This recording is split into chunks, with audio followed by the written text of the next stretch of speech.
Good morning, Happy Valley, and welcome back to another edition of the Penn State 365 podcast. As always, I'm your host, Richie O'Leary, joined today by our, I don't even know what to call you anymore, Dylan, senior writer, beat writer, recruiting analyst, Mr. Do-It-All for HappyValleyInsider.com, Dylan Callahan-Crawley. Dylan, we have an exciting podcast today because Penn State just landed number 53 in the country, high 4-star, borderline 5-star recruit. Daryus Dixon, cornerback out of Mater Dei High School, one of the top high school programs in the country.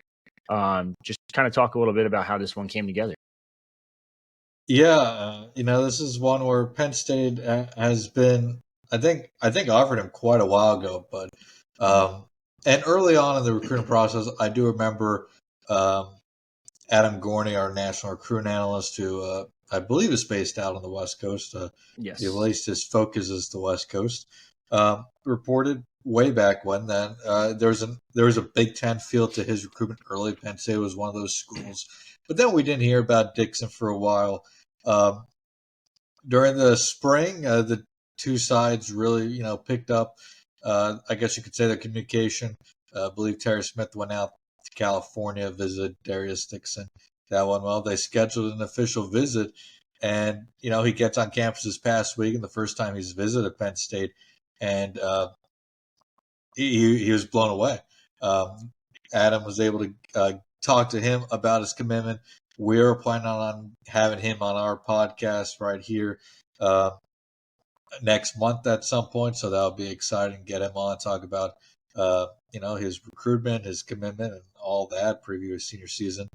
But yeah, he gets on campus this past weekend and is blown away by what Penn State brings to the table. Obviously, we all know what Penn State brings to the table when it comes to cornerback development as well. And that all stood out to him. And yeah, that's all it took for Dixon to see enough to commit to Penn State, picking the Nittany Lions over primarily Washington and Tennessee. Took an official visit to Washington earlier this month, or I guess at the end of last month technically. Was supposed to be at Tennessee this week, and that's no longer happening. But also, very strong offer list. Alabama, Auburn, Georgia, Miami, Michigan, Nebraska, Notre Dame, Ohio State, Oklahoma, Oregon, Tennessee, Texas, USC, Utah, Washington. Very, very strong offer sheet. This is a big win for Penn State. A rare one. This is not a rare win, but a rare California recruiting win. Last time they won a recruitment for a California prospect, I believe you have to go all the way back to Koa Farmer. So this is just at least the second Penn State player from California in the James Franklin era at Penn State. And then I believe he's the first player from Mater Dei to commit to Penn State as well. Obviously, Penn State doesn't get many California prospects, so not a huge surprise there. But that's definitely not a bad program to get your to start dipping your foot into. Yeah, you're not kidding. For context, he is the fourth highest ranked cornerback to ever commit to Penn State, dating back to when Rivals first started the rankings back in 2002. The three ahead of him are A.J. Wallace, Lamont Wade, and Justin King. Kalen King is number 5 right behind him as well. Now, this is just a very big get. Like you said, they're building into a program that has produced at a crazy level out of California and Mater Dei. Yeah. On top of that, you are tapping into California again. And I think you'll see more of that on the West Coast now that there's 4 West Coast schools in the Big Ten. Because now you can kind of hit on that because USC's right there, Washington's right there, Oregon's right there, yeah, UCLA right there. We're absolutely going to see that, not just from Penn State, but from all Big Ten schools. Now, obviously, schools like Ohio State have always, like Ohio State and California, Ohio State and Michigan have always had some swing in California, but the rest of the Big Ten, including Penn State, I think we're going to start seeing that. But you're also seeing it vice versa, because you look at a school like Stanford. If you take a look at their recruit class this year, recruit class last year, they have done really, really well on the East Coast, especially Pennsylvania, New Jersey, in the recruiting, which it's been very impressive. We may mention something about Stanford in a little bit as well, but yeah, we're definitely going to see more. I think of West Coast kids having interest in playing out east because they're going to be able to go home and play football probably once a year on the West Coast at least. And so I think Penn State's ability to recruit the West Coast is going to pick up. Do I expect them to become a dominant recruiting force out there? No, not necessarily, but I definitely expect it to pick up. And this is a really nice first recruiting win for James Franklin, Terry Smith, and the rest of the staff.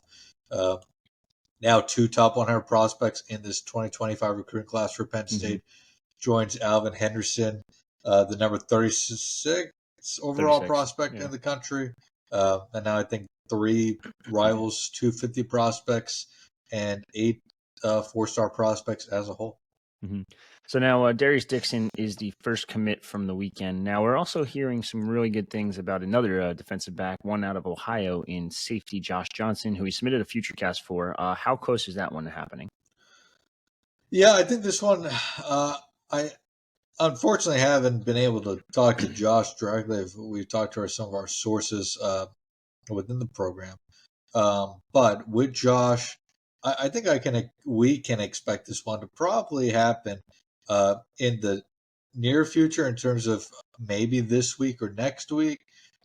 He does have an official visit to Iowa scheduled for June 21st. I'm not sure I expect that one to happen. So I think this one could be relatively soon. But yeah, Penn State, this was if our subscribers read our preview of the weekend, Josh was a prospect we were keeping a close eye on in terms of a commitment coming into the weekend. Just because he was high on Penn State, Penn State's higher on him than the rankings would probably indicate they would be. They like him at cornerback. We have listed as a safety right now. But coming out of the weekend, everything is definitely pointing towards Penn State winning this recruitment. It's just a matter of when, at this point, Johnson would want to commit to the lines. But yeah, very good spot there for Penn State. Had an official visit to Louisville earlier in the official visit schedule on May 31st. But that's right now the only other official visit that occurred. And like I said, don't expect that Iowa one to happen. Now, looking at the list from this past weekend, there were 7 other recruits on campus. One specifically I want to talk about that is starting to trend the other way in Kanoa Winston, which I don't think we really saw coming because the relationship to KJ Winston. Right. Yeah. This, we are not perfect. We're not perfect. We future casted Kanoa Winston way back on September 25th of last year. And I feel like at the time, Penn State was in a very good spot for him. I feel like Penn State was in a very good spot for Winston all the way until probably the last few weeks, few months here when Michigan has really made a strong push for Winston, and it's going to probably pay off for the Wolverines.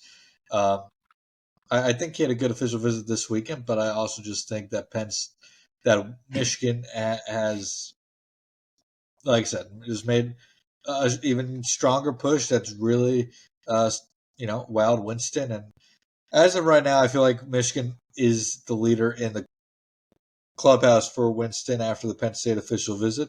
I could be surprised. We did reach out to Kanoa, but he did not get back to us. I'm not expecting most of these kids to get back to us, especially when they're starting to lean elsewhere. That's just most of the time that's the case. But yeah, as of right now, I'm definitely leaning Michigan for Kanoa Winston. But you can't win every recruitment. But Penn State, for Penn State, I think I know it's not a perfect one for one position, but winning a recruitment like a Daryus Dixon kind of makes losing a Kanoa Winston a little easier to swallow. Yeah, no kidding. Before we talk about some other recruiting tidbits on the weekend, anything else on this official visitor list? I know they had a couple top targets. A wide receiver we thought might have got done by now, but it seems like they're kind of dragging their feet a bit in Jeff Alexander and Matthew Wooten. Yeah, I don't know if I'm surprised that either has committed. I know Jeff has been at least telling staffs that he wants to take all his official visits, so that means Syracuse and Maryland remain. But that being said, I've always had this one as really Penn State, Virginia Tech. I think Maryland's probably a bigger threat than Syracuse, if you want to include those last two. But after this past weekend, I felt confident enough to flip that future cast back from Virginia Tech to Penn State. So I think Penn State's going to win this one in the end, and I'd be quite surprised if they didn't. Let me see if there's anything else on I know this. Jarquez Carter was on campus, Jaden Woods. Yeah, I talked to Jarquez actually yesterday. Hopefully get that story up today. Jarquez spoke very highly of Penn State, said they're very high on his list coming out of this weekend. Does have a couple of other official visits set for the rest of the month, UCF, Ohio State, and Miami. So some big players there. He plans on committing towards end of July, beginning of August somewhere. Penn State did a good job there. But yeah, I mean, Xavier's probably the other one out, and I think they're still trending well for as well. I guess other side notes quickly, still like Lex Cyrus to commit to Penn State. He's coming off an official visit to South Carolina. Still feel good about him. Penn State took a tough loss, like 2 minutes after Daryus Dixon committed yesterday, as Michael Carroll committed to Alabama. And Zaire Addison, one of the top offensive tackle prospects in the country, and one of Penn State's top targets, committed to Oregon also around the same time. So those two are technically off the board right now. That being said, Carroll did tell rivals Ryan O'Blennis that he might still make that visit. He still might check out Penn State with his family. I don't know if that will be the official visit or if that will be an unofficial visit down the road. But Penn State just isn't out of that one just yet. But it's going to be tough to overtake Alabama, I think, the rest of the way going forward. And I guess last one, going back to this weekend, Rashad Johnson, another safety prospect out of Florida. Penn State did a fantastic job with him. He has, he said that Penn State is his leader going forward, but believe that Texas A&M and Georgia still have visits from him coming up. So let's pump the brakes on that one a little bit, see if Penn State can survive those two. I'm not saying they can't, but when you have those two as your competition and both still get their shots at a prospect, you have to kind of just hold your breath and wait and see what happens. Yeah. A couple other tidbits. I know Malachi Goodman technically visited last week on May 31st. Yep. But he kind of posted his Penn State visit photos while on the campus of Georgia. That's got to be a good sign, you would assume. Yeah. And our Georgia side, I believe, posted a story for him, for those who have our all access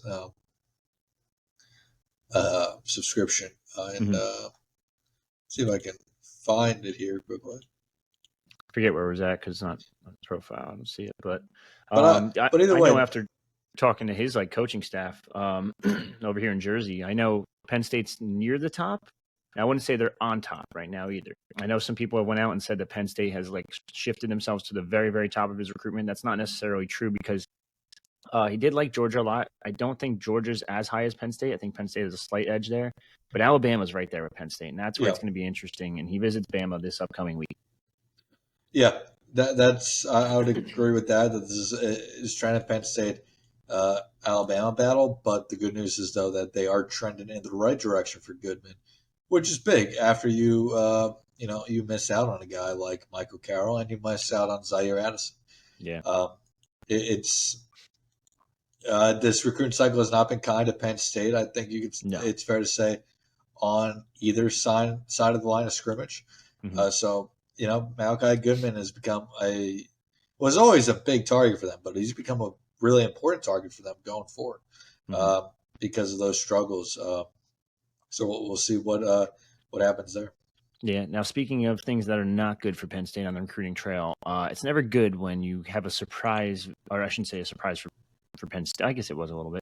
The Penn State staff was surprised this weekend to find out that one of their running back commits was visiting elsewhere, and not just elsewhere, going all the way from Pennsylvania to California to visit Stanford. Tiqwai Hayes, 4-star running back, Took a trip out to Stanford this weekend. Tell me a little bit about how that just came out of nowhere. I mean, that's a good question for him, because I mean, I think everybody was surprised. I'm not. I didn't get to ask our Penn State sources directly about that one just yet, but uh, I I don't think anybody expected that to happen, because we've been saying for the last few weeks, if there's, when it comes to commitments, when it comes to running back commitments, the one guy Penn State does not have to worry about is Tiqwai Hayes. Keandre Barker was being pushed by Arkansas, Duke, USC, and Alvin Henderson is still being pushed by Auburn, and I'm sure a bunch of other SEC programs as well. But with Hayes, it was, he was safe. He was going to be fully committed to Penn State. And I'm not saying he's not fully committed to Penn State still, but taking that visit definitely, I think, opened up our eyes, opened up a lot of people's eyes about that recruitment. I believe you posted on our boards that you heard this was a little bit NIL related. Mm-hmm. So we'll see if he takes any other visits going forward. I think overall, I feel that Penn State's going to be able to hold on to this commitment. But at the end of the day, this is one of those recruitments now that, because he took this official visit, it's now going to be something that we kind of have to watch going forward and keep an eye on. It's not as safe as of a commitment as we thought it originally was, because if it was, he wasn't going to take visits. He wasn't going to take that visit elsewhere. And if NIL is a factor, then it may not be the last visit we see him take either. As of right now, I don't think there's any other plans, but at the same time, we didn't know about this one until I was on Instagram, I believe Thursday night or Friday morning, going through it, and I realized, I saw that he was in San Francisco, and I'm like, that. So kind of random. That's kind of random. I mean, it could be a family vacation, but taking a trip to San Francisco, middle of official visit season. Anytime we see prospects take any type of trip during official visit season, it's kind of we got to kind of check things out here, do our due diligence. But I mean, don't get me wrong. Stanford, obviously, borderline Ivy. You can even say it's Ivy. It's like the Ivy of Power Fours. I mean, it's not a public school, but it's the junior Ivy League. Yeah, for sure. Hell of a visit. Now, we're told the staff isn't too happy with this. Now, mind you, he'll get back to campus this weekend for his Penn State official visit. I have to assume they're probably going to be like, hey, what are you doing? Like, if you're going to do this, at least, number one, tell us so we know. Yeah. Number two, I think they'll try to smooth it over. I think the ideal scenario, I mean, I shouldn't say it. I think we know the ideal scenario is to keep Barker, to keep Henderson, to keep Hayes. Now, if you lose one, you still have Jabri Coleman down the line on June 21st coming to campus. Jabri Coleman currently at UNC, going to Michigan State this weekend, and then Penn State the weekend after that. So obviously he has options as well. But I do think I do think that Coleman is the third or fourth back, I should say, behind everybody else. But it's a pretty damn good backup option.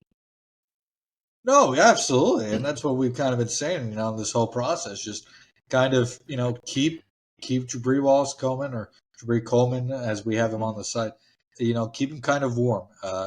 Keep that recruitment open, because, when you're dealing with running any type of commitment from out of your region, it's going to be a battle to keep them in your class. So we obviously are going to keep a close eye on all those running back commitments. But if something happens, if somebody decommits, Penn State, I think, could definitely jump into that Coleman recruitment easily.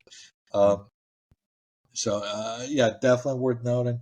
And going to Hayes, I'm sure Penn State is, and by no means, happy with what transpired this weekend, especially if they didn't get a heads up. Because obviously he didn't announce that on social media. And I don't think he even technically posted on Instagram or anything that he was on campus. He just posted a little snippets of him in San Francisco here and there. Yeah. But besides that, Penn State isn't going to cut ties or anything. They're gonna just be like, hey, let's not do that again. Let's at least give us a heads up next time that you're taking a visit elsewhere. Yeah.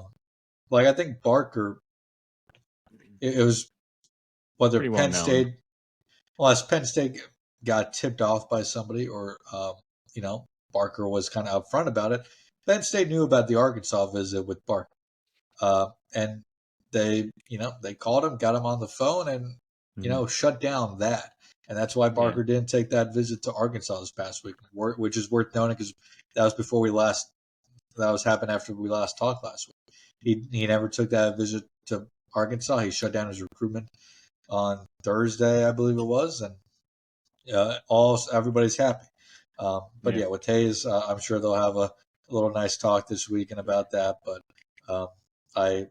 that's not one where I expect them to lock him down this week and be like, hey, what are your worries? What are your thoughts going forward?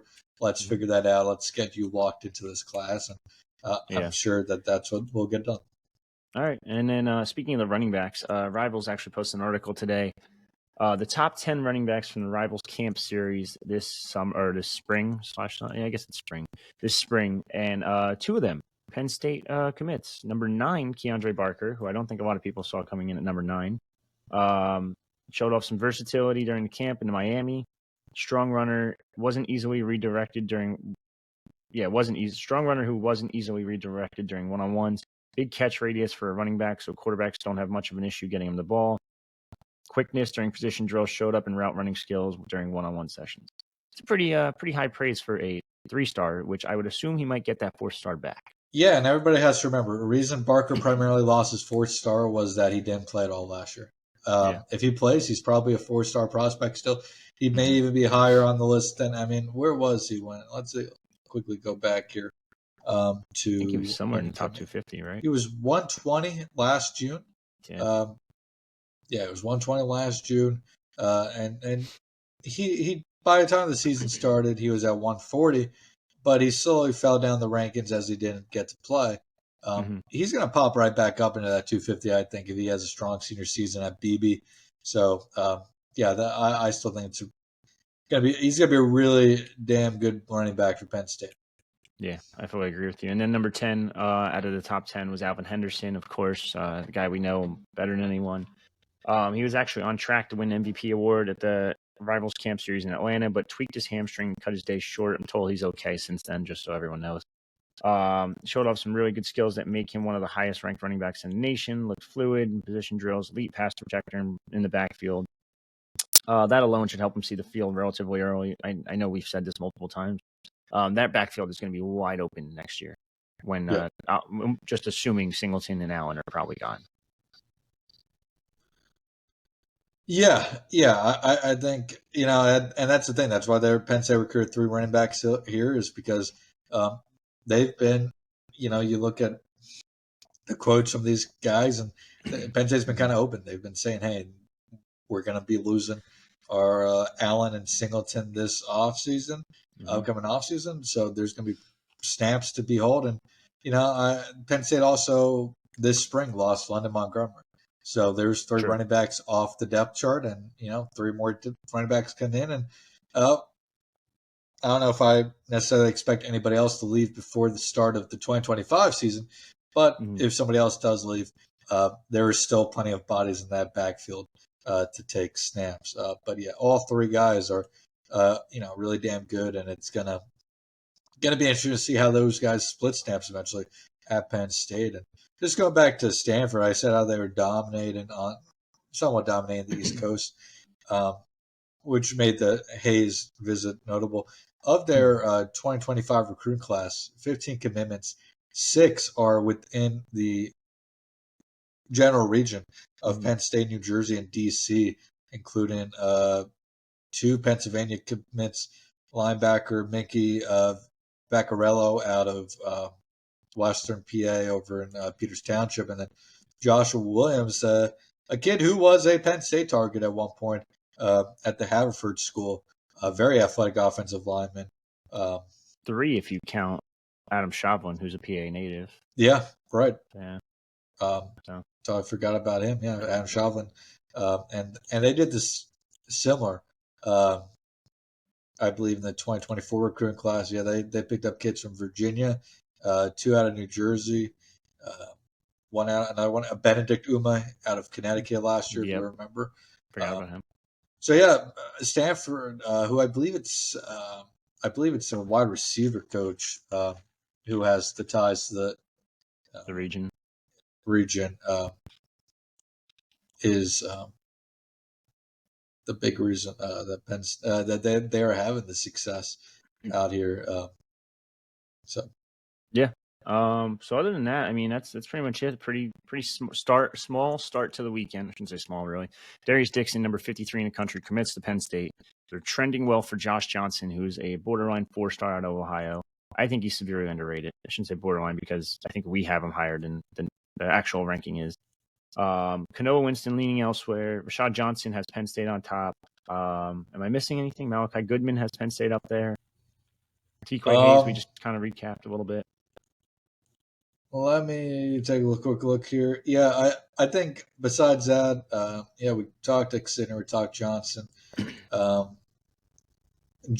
If on the negative sides of things, it sounds like Jaden Lofton had a very good visit to Tennessee. Yes. And the Volunteers could be the team to beat going forward. And then Randy Adarica, it sounds like, had a good trip to USC. We'll see if he makes any sort of commitment. I know USC was expected to have a very good weekend. But Penn State's supposed to host him this weekend. So if we don't see an announcement out of him soon, it looks like that is still on. So those two, Penn State has their work to, I think, cut out for them going forward. And then I know. go ahead. Go on. I was just going to say a big official visit weekend coming up here. Don't think we're going to preview it here, but just some of the names, mostly committed prospects, but a lot of uncommitted prospects, a lot of top uncommitted prospects this weekend coming up. Just quickly, Jameer Joseph, a top cornerback prospect. It's going to be one to watch, according to his coach. Andrew Olish, top tight end prospect. It's going to be hard, but they have a shot. It's going to be hard. Michigan is big push right now. I'd say Michigan is their top threat right now there. Taz Williams Jr., wide receiver out of Texas. He has had very strong back-to-back visits to Ohio State and Texas A&M. Texas A&M is his leader coming into the weekend. I didn't expect Penn State to win that one anyway, but something to watch. See how well they do there. With Williams, his last official visit, I believe, is to Michigan, and Michigan was the perceived leader coming into official visit, so that'll be something to watch. Penn State's the least behind Texas A&M and Michigan in that one. And then Randy Adarica, who we just mentioned. So not many uncommitted prospects on campus this weekend. Michael Carroll was originally expected to be a part of this weekend. Don't expect that one to happen, coming right out of the official visit. I mean, right out of the commitment. If this was maybe next weekend, I think they would maybe still have a shot of hosting him, but I don't expect him to visit so quickly after commitment. But again, he said he's still going to be open to potentially visiting Penn State down the road, and he didn't necessarily rule out taking any of his other official visits, so we will not take him off the list for now. But yeah, so I think that was only outside of him. 3 or 4 other guys. Onis Konabani, a safety out of South Carolina, will be on campus as well. We'll see where Penn State sits in that one. Right now, that's North Carolina, Miami battle, but he also has an official visit to Tennessee scheduled for a week from next week. So, so 5 uncommitted guys? So small weekend, all things considered. But top targets on campus with a lot of your committed guys. Not surprising that it's set up the way it is. Yeah, definitely going to be interesting. Some top targets are coming to campus, not a ton of them, but some of them, and they're going to be hanging out with all the commits, which is always big. We'll keep you updated as always in the Lions Den forum. I definitely stay tuned there because there's a chance Michael Carroll and some others could show up. And if they do show up, you'll have the latest on the message board right there.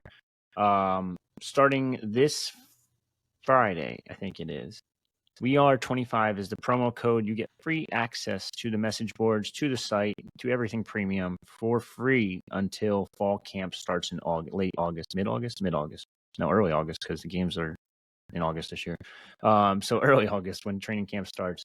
I'm going to try to extend that actually until mid-August, just so you can get a little glimpse of what training camp is as well. But regardless, use the promo code We Are 25 starting Friday morning, and you will have free access to the site completely.